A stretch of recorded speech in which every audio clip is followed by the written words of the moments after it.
Napahiya mga haters at bashers ng Ginebra matapos ilabas ni Coach Tim ang big plan niya sa dalawang bagong big man nila na sila Isaac Go and Ben Adamos.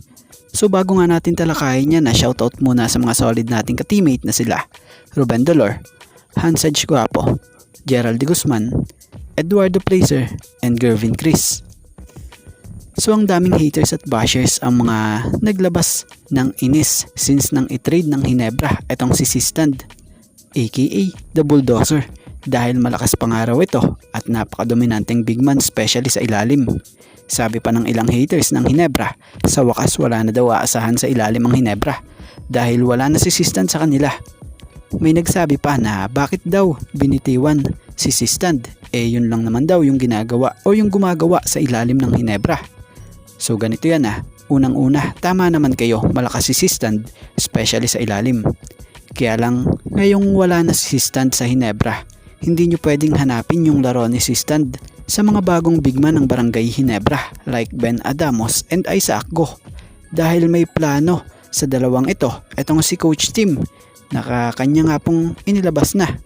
So malinaw na hindi nga raw po ipagagawa ni Coach Tim Cone sa dalawang ito kung ano yung dating ginagawa ni Sistand sa Barangay Ginebra.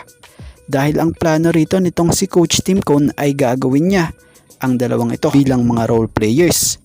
So ang gagawin ni Coach Tim kung ano yung nakasanayan ni Isaac Go and Ben Adamos na laro kung saan yung kanilang strength sa game, doon sila palalaruin itong si Coach Tim Cone. But obviously, hindi niya nga po ito gagawing Sistand dahil iyon yung plano niya.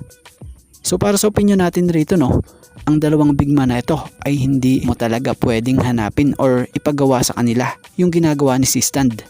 May point talaga si Coach Tim dahil itong dalawang ito ay hindi gaya ni Sistand.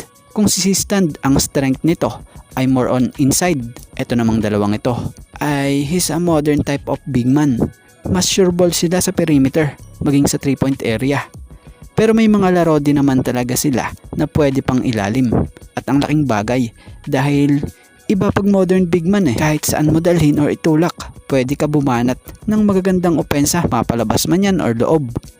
So sa nakikita nga natin, magkakaroon nito ng mga lisensya tumira sa tres na maaari pang ang Ginebra mala European style basketball type ang kalabasan na kahit big man tumitira sa labas.